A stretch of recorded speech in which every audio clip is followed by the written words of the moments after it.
Sure. Ladies and gentlemen, this is a repeat from a guy that knows, and it just is an amazing thing. Wales Certified says, I determine by the powers invested in me by me that this is the pathway to success. And I have a guy on here who's a genuine article and has success on and off the pitch. And to take a moment, Rick, to think about the guy who kind of started it all, Pete Sorber, passing away. I don't know if you ever met the man or had any professional dealings with him, but he was quite the guy. And it carrying on, you're my guy. So, ladies and gentlemen, this is Rick Garza, and I tell you, baby, what is the St. Louis Community College? What is it all about, Rick? Please help us. Yeah, I mean, first of all, hearts and prayers are going out to the Sorber family. I know McVey's been there and given us all updates on a daily basis. And, the relationship I had with Pete, I was done coaching JUCO, kind of moved on back in 2016, had coached 12 years and just kind of checked that box and figured I wasn't going to go back to coaching for a while to do some other things. But Matt McVey, he had been trying to get me to come over to Flow Valley. And the one thing that stuck with me was that Pete Sorber goes to the games and likes to go to the games, likes to see how things are going. So Pete winning 10 national championships, it's never been done again. It's never been replicated. It's what he did was amazing. Relationships, people, all of that he pushed forward that are now still in soccer these days, and so much to the game. It was an inner motivation for me to want to come coach in front of his presence and try to revive a program that he built from the ground up. And I've been trying to win him, another star on our jerseys. And unfortunately, when we do this, he'll be looking from heaven. But it was such a joy for the last several years, I think 4 or 5 seasons, something like that, at Flow Valley, looking up and seeing Pete on that bench. And then you go up and you talk to him. He was sharp as a tack.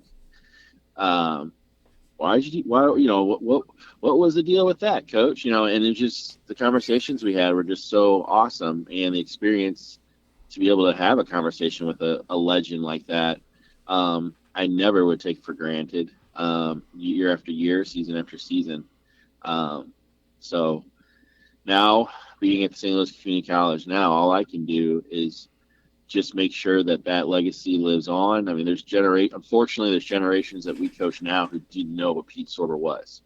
Unfortunately, there's just so many generations, they don't know who those stars are for. And I make sure that every single player that plays for me, every single person asks about the stars on our shirts, I always say, "Oh, this is legend Pete Sorber won all these stars on these shirts," and I tell them about it, so that everybody will always know that he was the pinnacle of college soccer for St. Louis. Wow.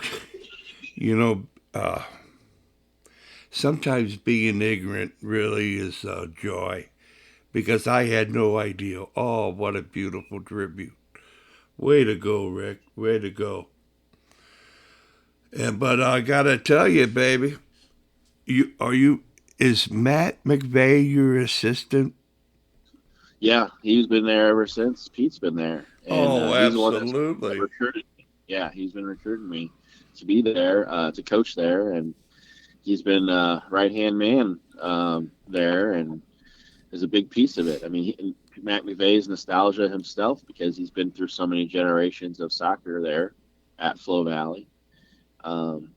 Yeah, I mean, I always coached against Flo Valley for so long and never saw myself being there, but Lord has plans, and Yeah, the way that yeah, things had yeah. kind of gone, all of a sudden I landed myself there, and I'm really happy to be here and to try to build more history, in the future here for the Right, programs. right on, man. Give my best to Matt.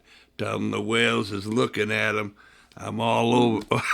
he's been I a, will. he's been a shadow over me for my entire life. Yeah, And yeah. so, how about this, Rick? We've spent a lifetime of praying, and it was only until we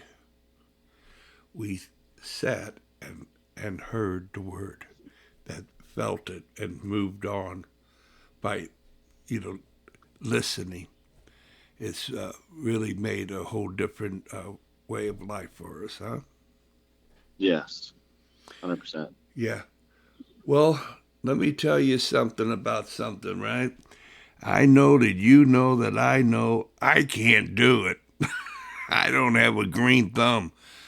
But somebody, for God's sakes, in Wales Certified Nation, get out there and get on that grass. Make, bring it back. Bring. I went by the pitch. We did a podcast of the field. We went to the lower and the upper field Yeah. at Florissant Valley, Uh-huh. and I'm telling you, man, it wasn't Pete certified. You know, I mean, Hmm. and we went around there, and there was this gigantic net, and we went, what is?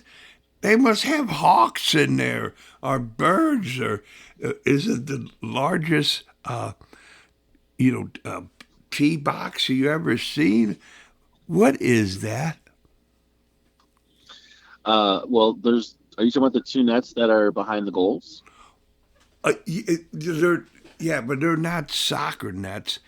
It's Oh, a big, large net that it's like 50 feet in the air and goes around. It's on the one. really? Yeah. I don't know. All right, ladies and gentlemen. I mean to tell you, it's kind of like, hey, you see the arch, and maybe the courthouse, and go to Florissant Valley and check this out. I mean, it's. Oh, are you talking about the new construction, like they have like big poles I'm talking. and Yeah, yeah. I'm at in my the job. corner? Yes, yes. Um, I think it has to do with like a drone class. I think they teach how to yeah, I'm pretty sure it's for drones. And yeah, that's why I think it has it so high to be drone certified. They Oh, use oh, you it's like a got the little bug space. too, baby. You got the Yeah, bug too. I'm pretty sure that's what it is. When you To be ask the honest. missus to dance with you, do you say, "Hey, I'm certified"? Oh yeah, yeah, yeah, everything. Anytime I do something wrong, I say, just remember, I'm well certified. Okay. All right then. Now let's get to the meat. The sandwich is Hmm. about the past season you had. Hmm. The boys, they went up and they had it, and then it was slipping, and then they went to the final and they came up a little short. But was the experience, priceless or what? Oh yeah, I mean this Club Atletico season was one of the best. It was a special year, just with so many players were alumni from St. Louis Community College. Future players that are probably going to one day be playing for St. Louis Community College. And, there were times where we had 7 Flow Valley kids out there, on the field on a starting 11, which was my dream, was to Yeah. eventually build a program and give junior college players opportunities, and they're alongside a lot of NCAA players and playing at the same levels. So it was a special year. It was also our last year for a little while. We decided that we were going to pause the Club Atletico men's team for a couple years, maybe 3 years, 2 years for sure. Because if we didn't do it, we were going to just eventually never come back financially from it. So what we're and we really have to now just, God gave us a gift with Esri being um, off the tubes, which means we no longer have to pay for her weekly food bags and things. So it gave us a little financial boost for us to be able to try to tackle Esri's medical bills. And if we do this for the next couple of years and I don't have any money coming out of our family budget into soccer, then we should be able to at least get a large chunk taken care of over the next 2 years. So that's why this was a special year, because about halfway through the season, I realized this is going to have to be the last year for a while. And it's been kind of hard. So Yeah. we were down a couple games ago, 2-0 at halftime. And had we lost that game, our chances to win the conference were over. And we were playing Boffs, which was a great group of players. Alan did a great job of coming into the league this year with a bunch of stud players and veteran players, mostly over 30 years old. And then you had a mix of younger guys. Well, we ended up coming back and winning that game 3-2. I think we scored most of the goals in the first 15 minutes of the second half because the boys were against the wall. And that made it a real fun run. And then we won the next game, and then we got into the final. And then just, unfortunate circumstance, very, very early, 3 minutes into the game, to give up an easy goal. And then a controversial second goal that kind of sealed the deal with the referee giving us a throw in, but then changing it and then allowing them to counterattack, which led to the second goal. That changed everything, unfortunately. But no complaints, because it was fun. And and to go out this season with so many players that were veterans that weren't going to be coming back anyway, it was all the right timing. But it's important that people know, you had this long stretch, you train 2-3 times a week. The level that these guys are about to go back into their college seasons is going to be tremendous, because the groups were so committed this year. The training intensity was there, the commitments in the games, everything was there. And I started to realize how much these guys wanted to win this championship towards the end of it. And that's just going to carry over into their college season now, and they're going to have tremendous college seasons, I have no doubt, this year for everyone they play for. Wow. Man, I'm telling you, man, you're like a big old onion, man. You peel a little bit more, and man, Rick Garza, just super guy. Hey, man, you had Mo out there. Mo's, videotaping and stuff out there with the games. Are you familiar with Mo? Yeah, he's great. And we had Mo Football TV, and we also had Soccer Zombie out there. Soccer A lot of Zombie. great coverage. I gotta get a hold of those guys. You do. You need to talk. You should talk to both of them for sure. Oh, I talk to Mo all the time. Do you? Okay, yeah. You definitely need to get connected with Soccer Zombie, because they followed all the games, and usually they don't follow my pro stuff, and they did a great job covering it. When we first started at the Atletico, we were the only one in St. Louis for a really long time, and we've had this since like 2018, 2017, almost 10 years. 8 seasons, something like that. Tony Glavine was the only other team in town, but they were in St. Charles, so it was kind of like two different worlds, St. Louis and St. Charles. So I held on to it, and then and now slowly but surely more teams have popped up. I think they've seen what we did, they got a little motivated, and now we're at the point where we have 6-7 semi-pro teams in St. Louis. So we kind of feel like we've done our duty to kind of show the community that this can be done, and that and I convinced some leagues and whatnot that we can afford to have more teams in St. Louis to limit the travel. And we've proven that. I mean, there was 4 teams in our Gateway Conference that were all up until the last game of the season that could have won the conference. Yeah. I mean, it was a fight all the way to the end. And then there were scenarios like if we would have tied Columbia and then beat Etar, it would have came down to goal differential for 2 or 3 different teams to win it. So the level was there. And that's why I think the timing's right for us. We could step aside for a couple of years, let 314 Soccer Club, let Fusion, get into our current league, and just keep growing the game. We're gonna focus on U16, to be honest. We're gonna have a Club Atletico Project 2028, and that 2028, it'll be the next year that Club Atletico will go semi-pro again, and we are gonna nurture the 2011 age group. They're all going into freshman year of high school, and they're going into 8th grade. And we're going to nurture that group for the next 2 or 3 summers. We already have the plans lined up. We're going to have 4 U16 Club Atletico summer teams. I'm going to have up to 18 different college coaches throughout the summer that are going to rotate in and coach these 2011s throughout the summer, 3 days a week. We're going to bring coaches from out of state, different regions of the country, and we're going to have obviously local coaches in town, giving this particular age group a real viable development in the summertime.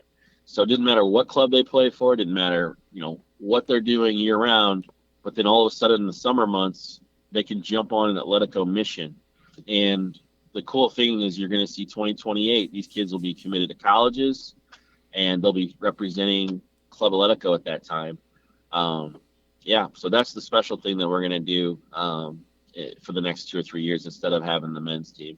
And some people have already got word of this and said, whoa, well, you're not going anywhere. What do you need? I'm like, well, we're like 18 grand in the hole here.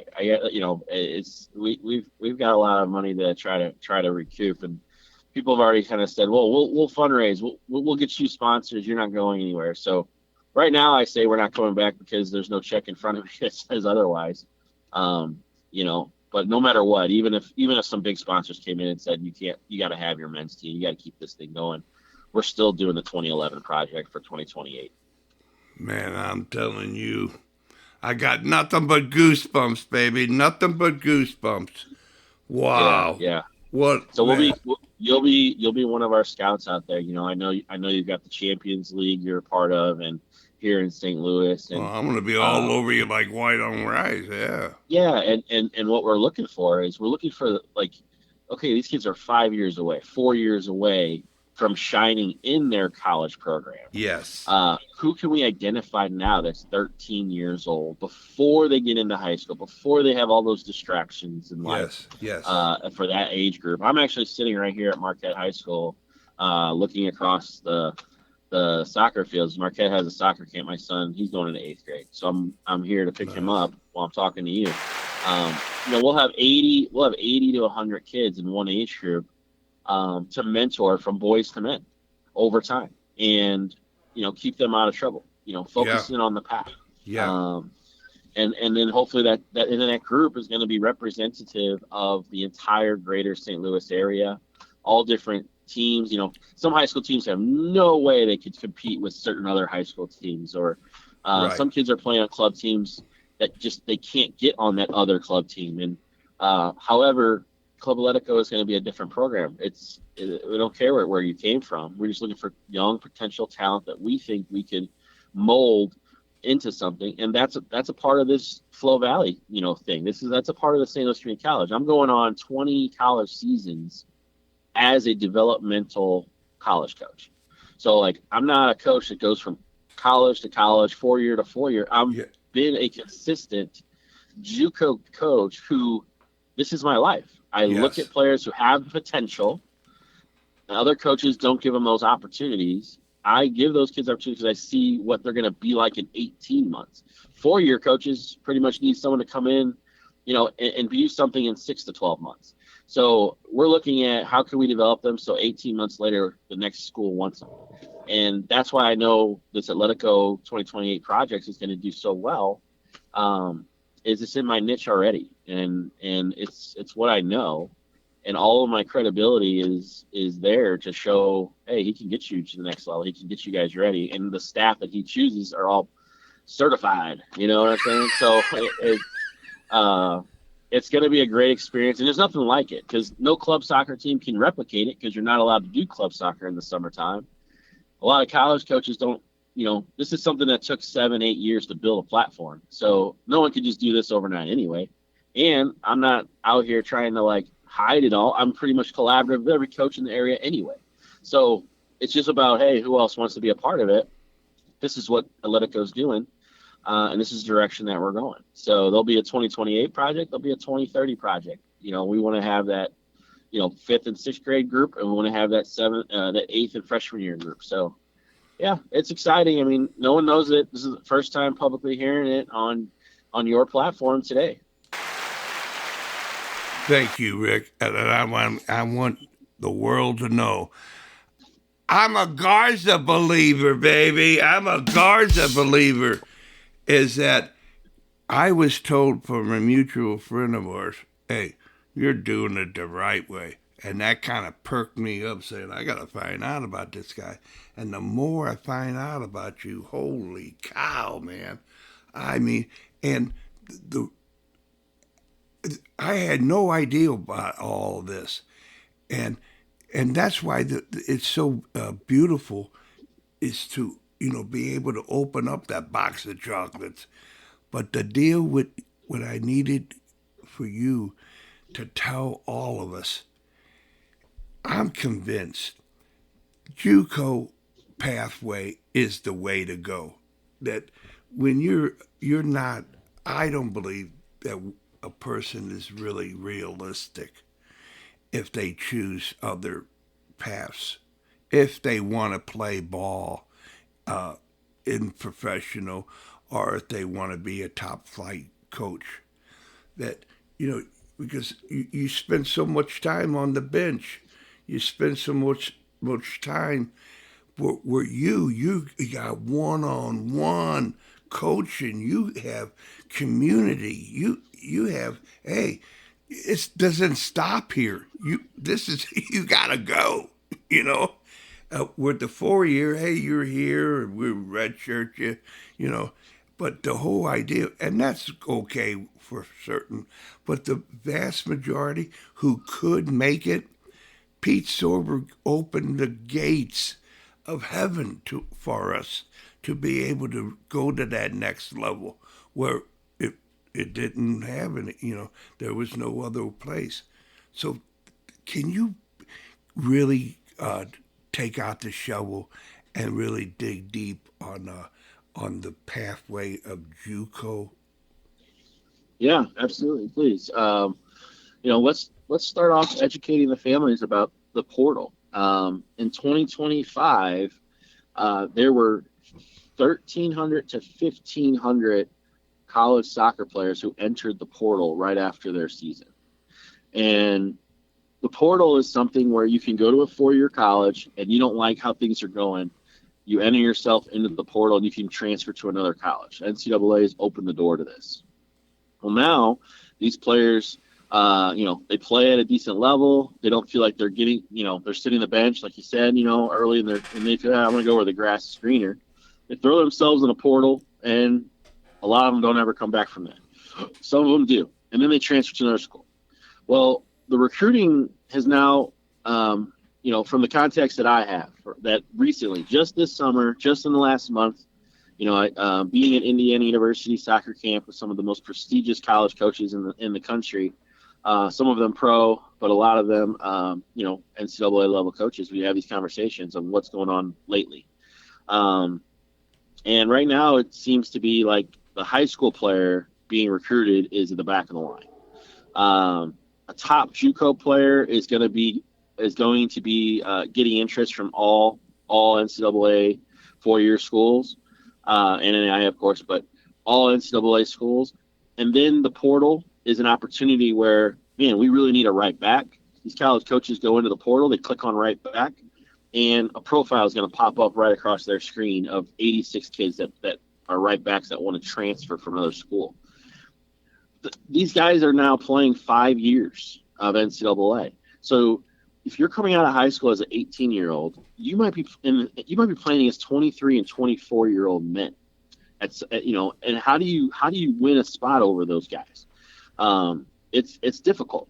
But with JUCO, you now are coming out of high school as a boy. Let's face it, you're still a boy, and you're going to mature into a 20-year-old. And when you hit that 20-year-old age, your body's kind of built up a little bit more. Your mindset, your maturity, your soccer IQ, because you've played some experienced games. If you're on a good quality college JUCO team, you're now the cream of the crop. So that's why it's so important for a kid if you're not a junior and you already have offers coming across the table, it ain't going to come, my friend. And if they do come, you're on the bottom of that roster. And don't forget, those NCAA rosters got shrunk even more. So I know that there's this red shirt thing. Hey, we'll take a gap year. These coaches are relying on some of these things because they can't bring all the recruits in that they want and get the transfers in. So JUCO is an opportunity to essentially hone your craft, get experience with school, being on your own, playing at the elite levels. And it's a second chance, really. It's a second chance to be recruited at a higher level than you were when you were coming out of high school or when you're playing for your U17 club team. Let's face it, not a lot of college those big programs aren't going out to watch very many U18, U19 games. Like they already committed to some kids that are at U17. So the longer you're in high school without a commit, the more likely you should probably decide to go JUCO because you're just not ready yet. And not all JUCOs are the same. The program, when Pete Sorber was winning all those national championships, there wasn't another program like that around, right? So everyone that went through Pete Sorber, though, that played at Flow Valley, they all went on to bigger and better programs once they left there, didn't they? Yep. So you have to put yourself at the right coaching environment. When players come to me, I'm not focused on our season. I'm focusing on them getting recruited their sophomore year, because the success of a top JUCO program is not on the wins and losses, although I've been a 700% winning percentage coach my whole career for 20 seasons.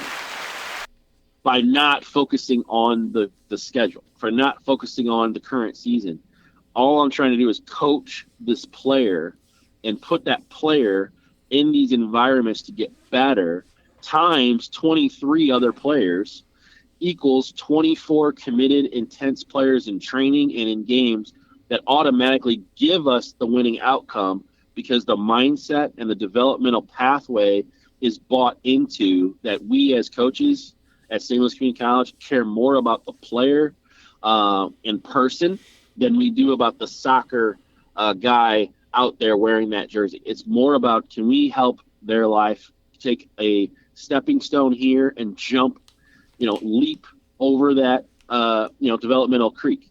So that's the secret sauce that we have at St. Louis Community College, is that we're just looking at your outcome. We're not looking at your income coming into our program. We have potential in you, and not everyone makes it, though, to be honest, Kevin. Like every single preseason, we have the same talk my entire career. And we say there's 24, 26 of you in the room, and the freshmen would probably return as about 80%. You never get 100% turnover.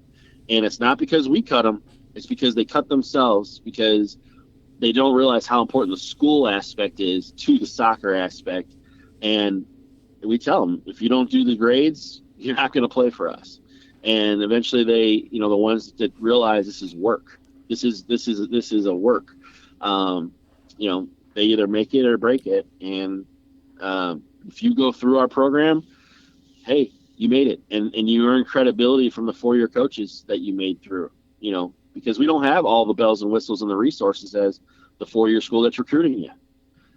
And yet they're still getting the grind, So I think the top JUCO kids that go through the program are a little more gritty than the average 18, 19-year-old that's going directly into that 4-year school. And no knock to those guys, because some of those guys make it. I mean, I coach many of those guys at Atletico, but some of those guys make it. It's a small percentage that make it, which make them amazing special players. But the other 80% don't make it. And, I appreciate the opportunity to even explain that on this platform, because there are a lot of families that don't understand this. That old story, you can convince a man against his will and he'll still remain unconvinced, you know. But but we're all about the reality of it, is that this way,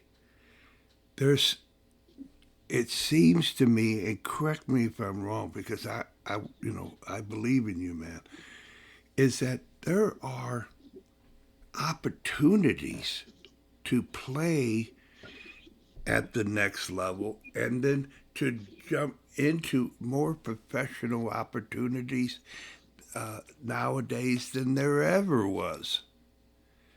And it, and the game of futsal, or the game of the indoor game, these are diamonds in the rough.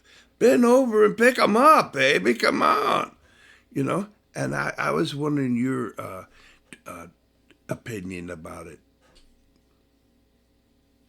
Yeah, I mean, every platform to grow your game.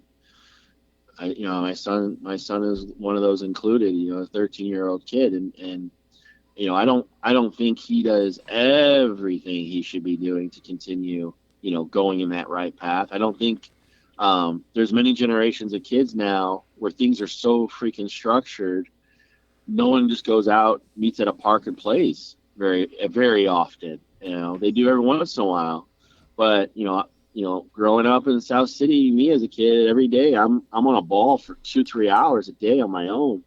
Well, now there's even better opportunities even beyond that, where, yeah, you can jump in these futsal leagues, you can jump in these extra, private training programs, you can jump into, tech ball, you can jump into 5v5, 7v7, different things.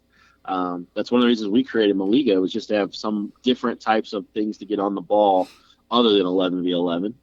Kind of keep growing the game. My daughter, hey, success story. My daughter, she's 10 years old, 2014, been gymnastics girl her whole life, even though she's been a soccer dad her whole life.